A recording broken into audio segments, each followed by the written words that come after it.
Kali ini aku bakal kasih tahu gimana cara dapat kerjaan di Upwork, khususnya buat kamu yang masih pemula. Langkah ini bisa jadi panduan kamu untuk pecah telur di Upwork, biar kamu nggak bingung lagi harus ngapain.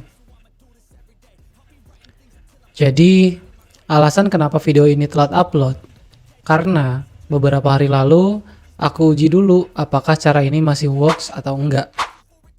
Dan hasil pengujiannya, aku bisa dapetin kerjaan lagi di Upwork.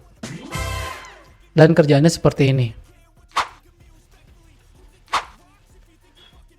Terus, gimana cara aku bisa dapetin kerjaan itu? Jadi gini teman-teman, ada dua hal paling penting yang harus kita siapin dulu biar kita bisa dapetin kerjaan.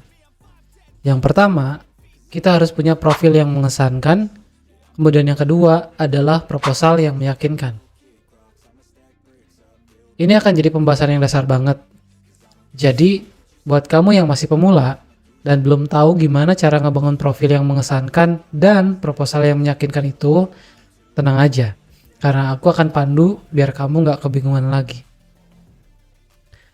Tapi sebelum itu, jangan lupa untuk subscribe channel ini biar aku lebih bersemangat lagi untuk sharing informasi perihal freelancing, editing foto, dan hal-hal yang berkaitan dengan content creator. Oke, mari kita masuk ke pembahasannya. Baik, yang pertama, membangun profil yang mengesankan. Sebagai seorang freelancer, profil merupakan wajah kamu biar bisa dikenali oleh para klien. Jadi, dalam mengisi profil ini, nggak bisa ngasal dan harus diisi dengan sebenar dan sebaik mungkin.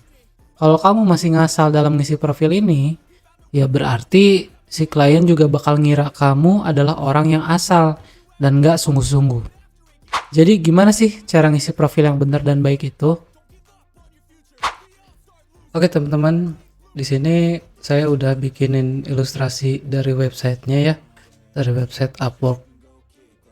Kenapa saya bikin ilustrasi ini?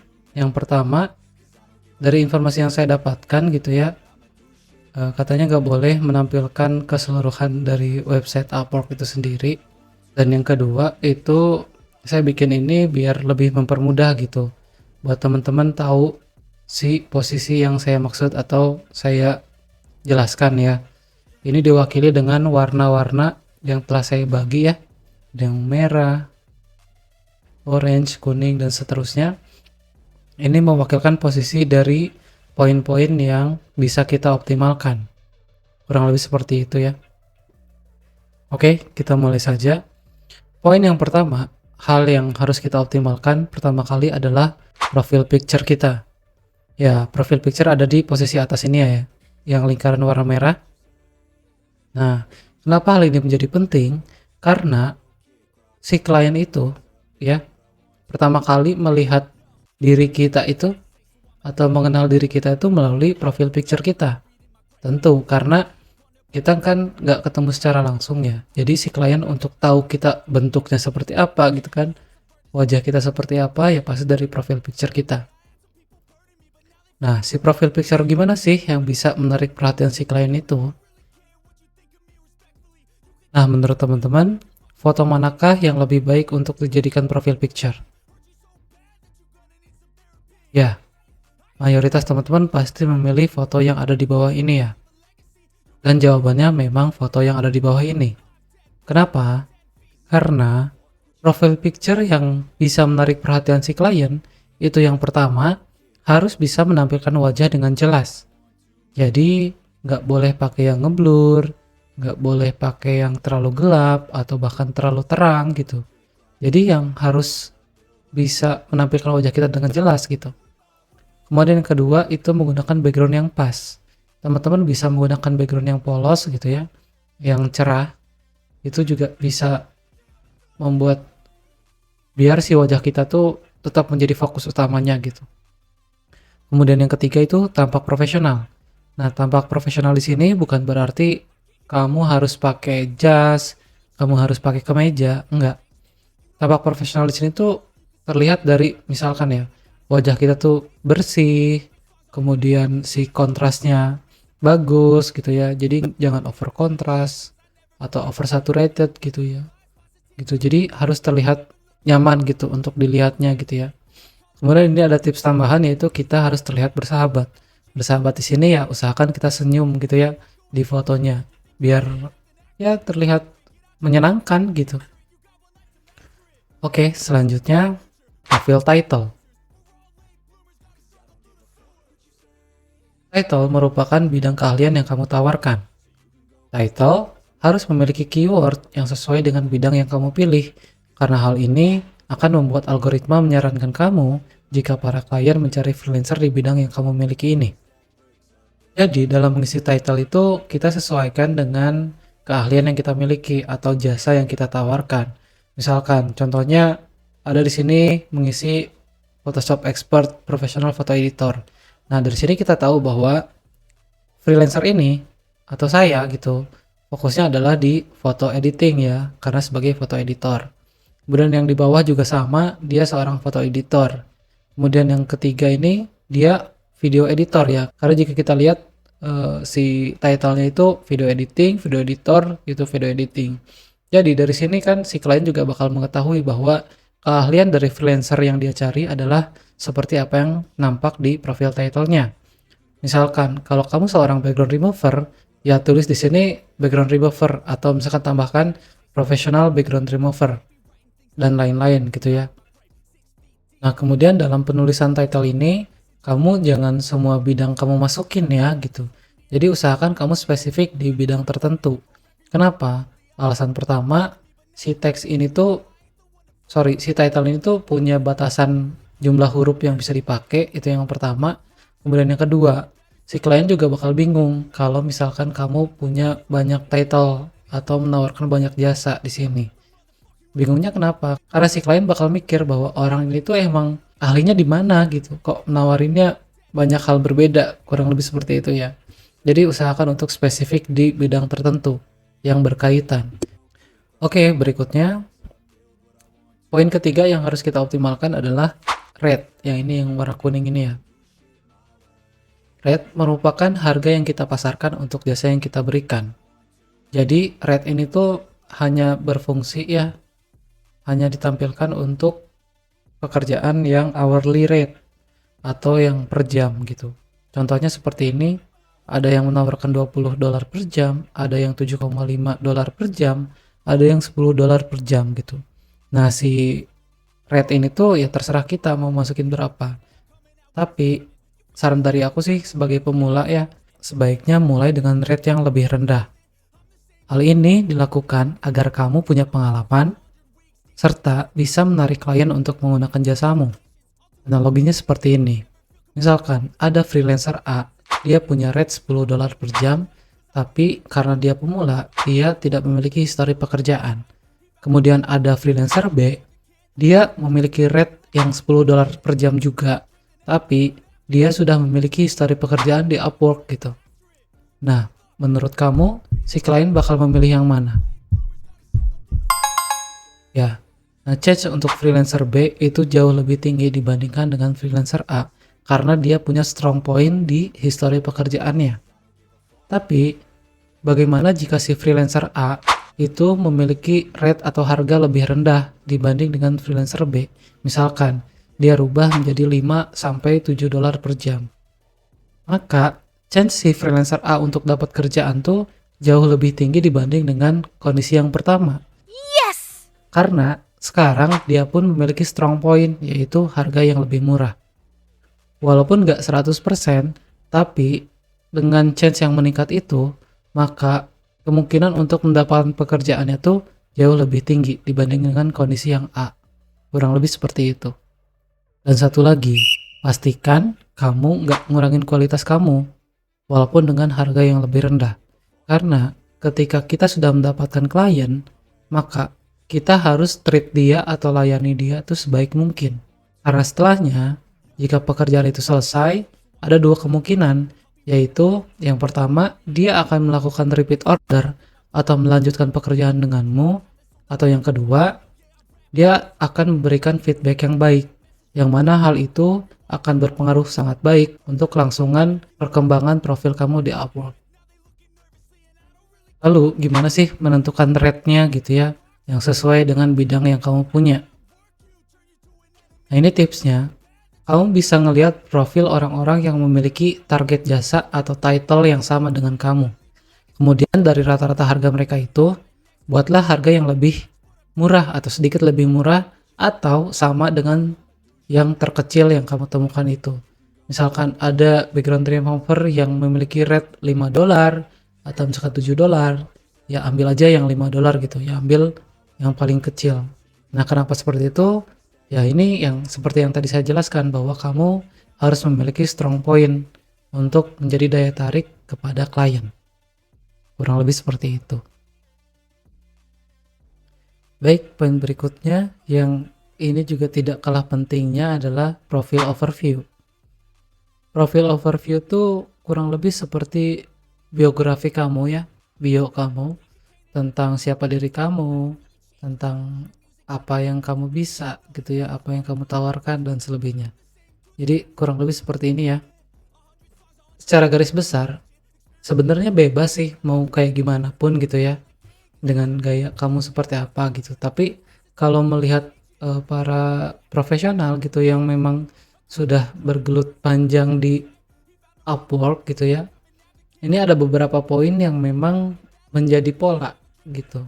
Yang pertama itu kamu harus bisa menjelaskan siapa kamu, kemudian pengalaman yang kamu miliki, kemudian apa keahlian yang kamu bisa tawarkan, kemudian apa saja yang bisa kamu lakukan untuk klien, dan yang kelima adalah kenapa klien harus meng-hire kamu.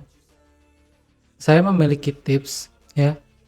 Jadi yang harus kalian perhatikan adalah yang pertama, kalimat utama. Kenapa? Karena ketika klien melihat profil kamu di fitur pencarian, itu akan memunculkan kalimat utama dari deskripsi kamu atau dari profil overview kamu. Nah, dengan profil overview atau kalimat utama dari profil overview yang menarik, tentu itu akan membuat si klien lebih penasaran dengan diri kamu kan, dibanding ketika kamu memasukkannya asal atau menggunakan hal-hal yang umum saja. Jadi penting untuk memilih kalimat utamanya. Kemudian yang kedua, itu kamu itu di profil overview harus fokus terhadap klien gitu ya. Jadi lebih ke menjelaskan gimana sih kamu bisa ngebantu klien-klien itu gitu. Jadi nggak perlu kamu menjelaskan secara detail tentang kepribadian kamu gitu ya, atau hal-hal yang klien tuh nggak butuh gitu. Jadi kamu harus fokus dari sudut pandang si klien itu ya. Jadi apa yang dia butuhin ya kamu jelasin di situ. Seperti apa? Misalkan kamu spesifik tentang hard skill dan soft skill yang kamu punya, ya. Kamu di sana menjelaskan tentang kamu bisa melakukan apa saja. Ada background removal, ada retouch skin, misalkan, ada white background gitu, dan lain sebagainya gitu ya. Nah, kemudian tawarkan juga penawaran menarik yang bisa kamu berikan kepada klien, biar mereka penasaran dan tertarik dengan jasa yang kamu tawarkan. Misalkan kamu menawarkan 24 jam komunikasi gitu. Jadi si klien itu bakal mudah banget ngehubungin kamu gitu ya. Jadi kan kesel ya kalau misalkan eh, si freelancernya tuh lama gitu ngebalesnya. Soalnya kan si klien pasti ini ya, apa namanya? Sibuk gitu ya. Jadi butuh cepat gitu. Jadi ketika kamu siap siaga gitu itu kan jadi poin plus banget gitu bagi si klien dan lain-lain sebagainya ya. Nah, tips lainnya juga kalau kamu masih bingung, kamu juga bisa melihat ke profil orang-orang yang udah lama di Upwork gitu ya. Kamu bisa search orang-orang tersebut gitu ya yang punya title sama dengan kamu. Misalkan yang memiliki bidang jasa yang sama dengan kamu, kemudian kamu lihat profilnya dan lihat ada poin-poin apa aja gitu di si profil tersebut. Kamu nggak boleh sih kalau misalkan sampai kopas banget gitu ya. Kamu perhatiin aja sih pola yang dia punya gitu ya, seperti apa. Nah, kamu kemudian eh, bikin sesuai dengan pola yang ada di profil tersebut gitu ya. Jadi yang di copy paste itu bukan teksnya tapi konsepnya. Kemudian selanjutnya adalah intro video. Posisinya ada sebelah sini ya. Intro video adalah media perkenalan diri atau skill yang kamu punya secara audio visual. Nah, isinya tentang apa?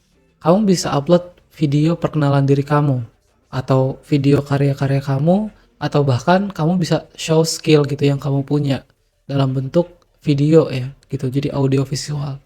Nah, yang penting dari hal itu ya, mau kamu videonya perkenalan diri, karya-karya atau soft skill gitu ya. Yang penting dari itu semua adalah agar si klien itu tahu atau si calon klien itu tahu kalau kamu emang punya skill yang bisa ngebantu mereka gitu ya. Nah, durasi videonya itu ya kurang dari 5 menit lah, dan kamu harus terlihat bersahabat dan tetap profesional. Seperti itu. Nah, sepertinya contohnya ya. Ini adalah video introduction milik saya ya, gitu. Ini saya upload ke YouTube. Kemudian ketika menambahkan video intro di Upwork, kita tinggal memasukkan link video YouTube kita aja gitu ya. Ini mungkin cuplikannya akan saya tampilkan ya, seperti ini.